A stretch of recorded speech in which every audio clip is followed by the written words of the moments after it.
Hi everyone, कैसे आप सब लोग। आज अपन जानने वाले हैं कि स्टॉक के प्राइसेस चेंज क्यों होते हैं, ऐसे कौन से फैक्टर है जिसकी वजह से प्राइसेस चेंजेस होते हैं एंड ये फैक्टर पे आपको ध्यान रखना पड़ेगा ताकि आपको रिटर्न्स अच्छे मिल पाए या आप अलर्ट रहो कि कब खरीदना और कब बेचना है। सो गाइस, आगे बढ़ने से पहले अगर आप फ्री में डीमैट अकाउंट खोलना चाहते हैं तो नीचे लिंक दिया है, उसको क्लिक करके you can open free demat account. And as usual मेरे चैनल को सब्सक्राइब करना है और लाइक भी करना है वीडियो अगर पसंद आए तो गाइस बेसिकली क्या ऐसे फैक्टर्स है जिसके प्राइजेस इम्पैक्ट होता है। सिर्फ दो तरह के फैक्टर्स होते हैं, एक इंटरनल फैक्टर बोल सकते हैं, एक एक्सटर्नल फैक्टर। इंटरनल मतलब कंपनी रिलेटेड फैक्टर्स। तो क्या क्या कंपनी रिलेटेड फैक्टर्स है, उसमें तीन चीजें जो मेरी सबसे इंपॉर्टेंट है मैंने आपको यहाँ पे दी है। पहला है financial performance of the company. काफी बार कंपनी का, जैसे बीच में टाटा मोटर्स का परफॉर्मेंस थोड़ा बीच में कुछ सालों पहले डाउन हो गया था, तो बिजनेस अप डाउन चलते रहते हैं, तो काफी बार फाइनेंशियल परफॉर्मेंस डाउन हो जाता है। तो कंपनी जो शेयर होल्डर की एक्सपेक्टेशन वो मीट नहीं कर पाती, फिर मार्केट में स्पेकुलेशन होता है कि कंपनी में प्रॉब्लम है तो छोड़ दो करके, फिर लोग बेचना स्टार्ट कर देते हैं एंड पैनिक होकर फिर प्राइस कम होता है। तो ये एक रीजन है, करेक्ट ना। तो ऐसे केस में करना क्या है, ऐसे केस में आपको करना है कि चेक करना है कि कंपनी आगे बाउंस बैक कर पाएगी कि नहीं। अगेन ये आपके लिए इतना आसान नहीं होगा, but you can check last 10 years track record, है ना। तो ऐसे हर एक बिजनेस में एक दो साल आगे पीछे होता रहता है। अगर आपका होल्डिंग पीरियड अच्छा है तो फिर थोड़ा परफॉर्म डाउन भी रहेगा तो आगे जाके कंपनी कवर करती है, क्योंकि हर एक कंपनी, ऐसा कोई भी नहीं इंडिया में वक्ती कि जिसमें फाइनेंशियल चीजें अप डाउन, आपके मेरे इसमें होता है कि नहीं, तो कंपनी में होगा ही। हाँ, लेकिन फ्रॉड की वजह से हो रहा है तो फिर फायदे करें। Then resignation of senior personnel. काफी बार जैसे होता है कि जैसे रतन टाटा है, वेरी पावरफुल पर्सन, है ना। तो टाटा का जो ब्रांड नेम उनके बहुत बड़ा हाथ है।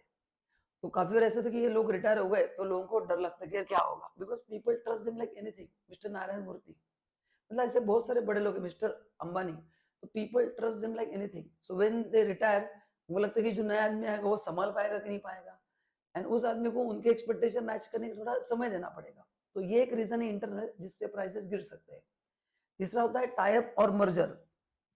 तो कंपनी काफी बार टाइप करती है, मर्जर करती है, जिससे कंपनी का भी इन्वेस्टमेंट, मतलब किसी कंपनी को कंपनी खरीदती है तो जिससे उसका इन्वेस्टमेंट ज्यादा हो जाता है, काफी बार प्रॉफिटेबिलिटी पे इम्पैक्ट आता है। ऐसे बहुत सारी चीजें होती है। या काफी बार न्यूज आती है कंपनी के बारे में तो उससे भी इम्पैक्ट आता है। या सपोज कंपनी ने किसी फ्रॉड कर दिया, खेल खत्म हो गया। अगर फ्रॉड है तो डेफिनेटली प्राइस ऊपर नीचे होना ही है। सो गाइस, ये है इंटरनल फैक्टर।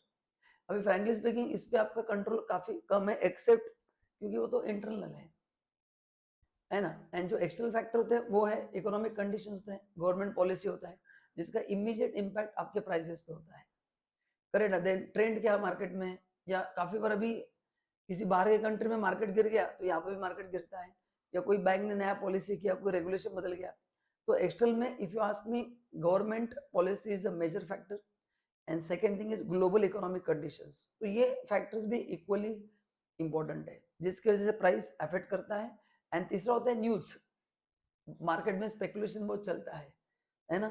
जैसे अदानी ग्रुप का हुआ था कि नहीं, वो रिपोर्ट आया था कि उन्होंने गड़बड़ किया है तो धड़ाधड़ प्राइस गिरने लगे।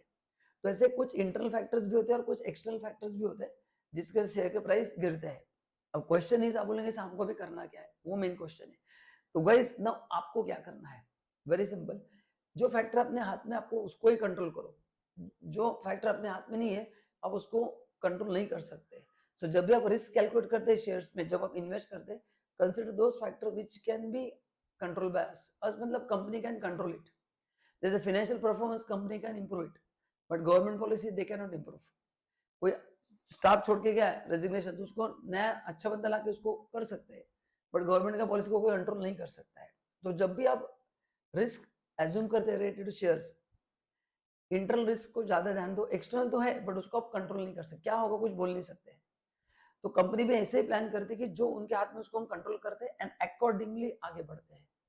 तो गाइज, आई होप आपको वीडियो अच्छा लगा रहेगा, तो लाइक जरूर करना है। And thank you so much for watching this video till the end. Bye bye.